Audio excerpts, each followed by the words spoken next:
On this day, Jesus is speaking to his disciples as well as to you and to me, and he relates a parable to them as well as to us and draws some conclusions from it.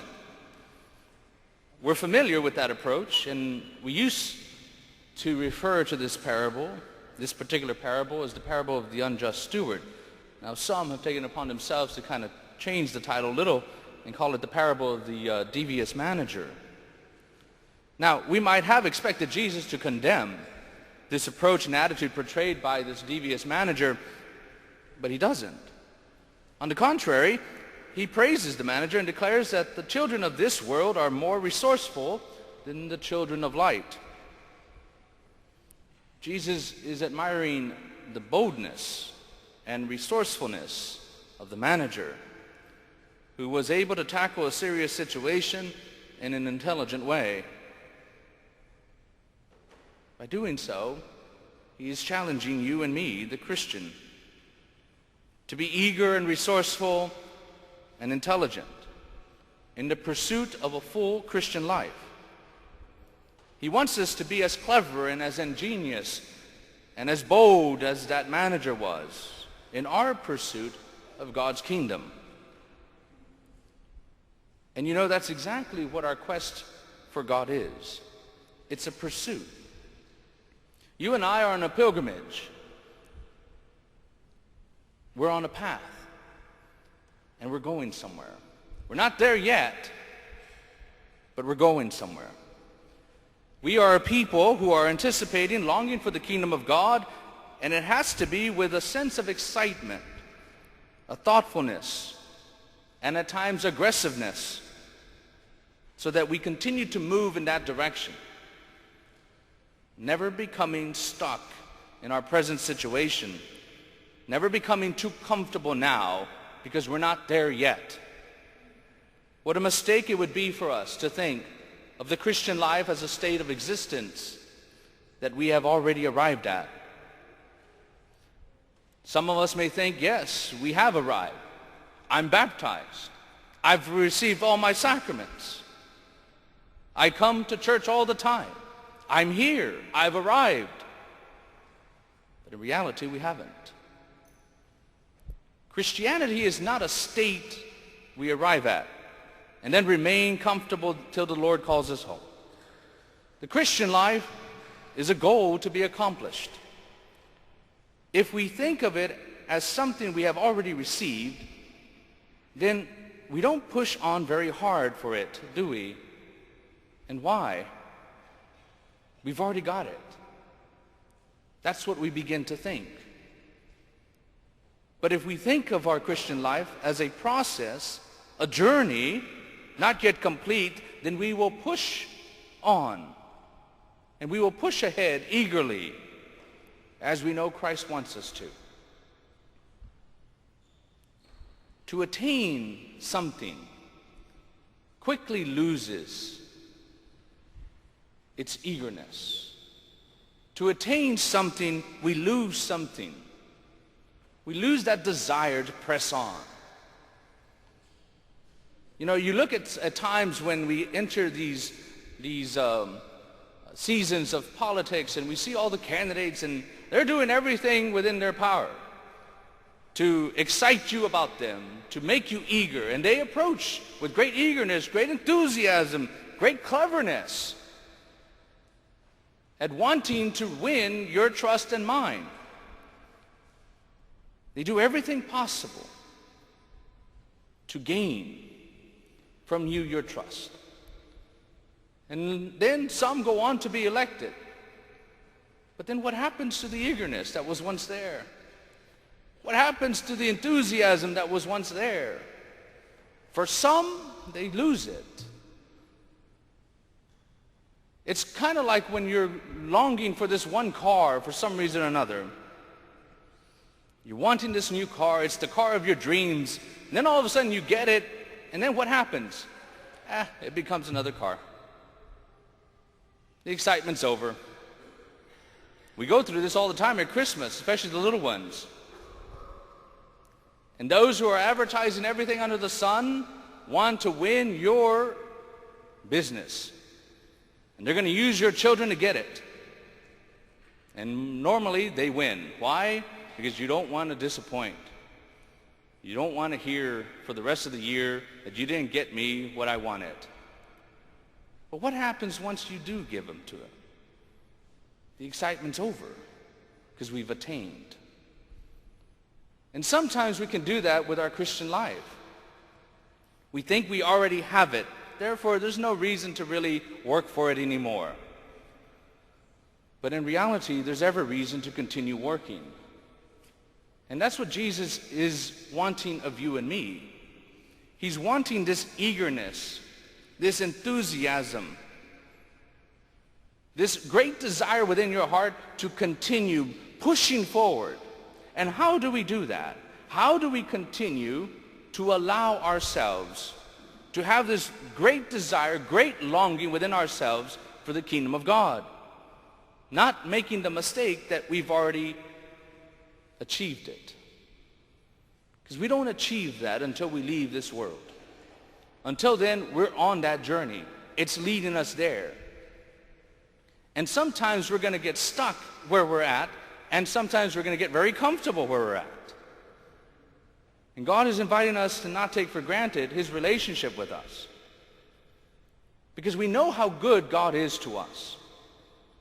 And because we know this, we can easily take our relationship with him for granted and never pursue the good that he has so lovingly placed in front of us.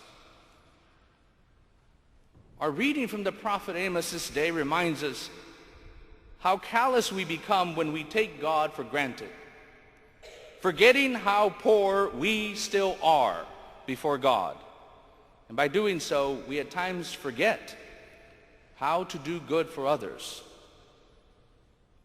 And my dear friends, it's important for us to see that God sets before us a life to be built in union with him. It's a time for us to see ourselves anew as God sees us.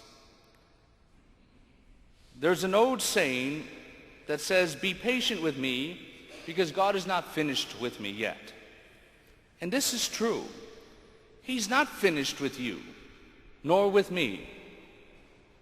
There's still more to come in us. There's still pieces of us that he is putting together. But we must have that willingness to accept it, to long for it, and to apply it. If we look at our relationship with God, as seen in the scriptures, we will see in the book of Genesis that we are God's friend, his fellow workers. We're made in his image and likeness, and he put us in his garden to perfect and complete his work. We see and hear in the book of Deuteronomy that God directs us, not as an enemy commands a beaten foe or a master his slave, but as a friend with a friend, or a father with a son. He speaks quietly and heart to heart. And so we must constantly seek his will, as a son or a friend would, by unceasing communication and presence with him. We all have a passion for something in this world. There is something that really drives us and we dedicate ourselves to. Everyone has something. And I'm grateful to God that you have that for yourself. Because we need those kinds of passions in the world for every part that needs attention. But where do you gain the strength to continue doing that? It is from the Christian life. It is from that longing to serve. It is from that longing to love. It is from that willingness to give of yourself the way you do for those particular areas that are very meaningful to you. And my prayer is that you'll never lose that. But at the same time, my prayer for you is also that we not become stagnant in our Christianity, but rather that we continue to be opened to receiving from God that which we need to keep our Christianity growing stronger each day. It's no different than when a husband and a wife must continue to show their love, communicate their love, continue to give of one another for the sake of that marriage.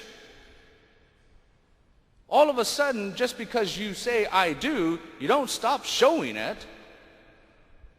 You start finding new ways, in a sense, not letting go of the old ways, but you do everything you can to communicate, not by words, but by actions, that I am completely surrendered to you. I am completely yours. You are the love of my life. You communicate that with very few words, but you speak volumes of that love by what you do and because of who you are. And we do that for family as well. My family means the world to me, and they know it because of my actions, my presence, my willingness to continue to give and to grow with them. And it's the same with our Christian life. God is continuously pouring out that love to you and to me. It's whether or not our hearts are still open to that love, or do we think that we've already had enough and it's, pretty full. It can never be too full. Every day will bring a new challenge, but with it we can face it with great enthusiasm and eagerness to continue, to persevere, to continue down that path that Christ has paved for you and me to go. And along the way, guess what? You're going to be affecting other lives. You're going to be touching their lives. You're going to be encouraging others. Again, not by the words you speak, but just by the fact that they see the way you are. They will see your determination. They will see your confidence. They will see that nothing in this world really keeps you from going. And sometimes they see you go through a lot, but for some reason or another, you keep going. And they're going to start wondering, what is it that keeps him going? What is it that keeps her going? It's this thing called Christianity.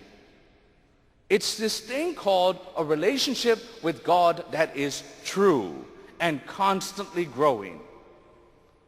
This world will never understand it, but this world will hear very much about it because of you. They will see your eagerness.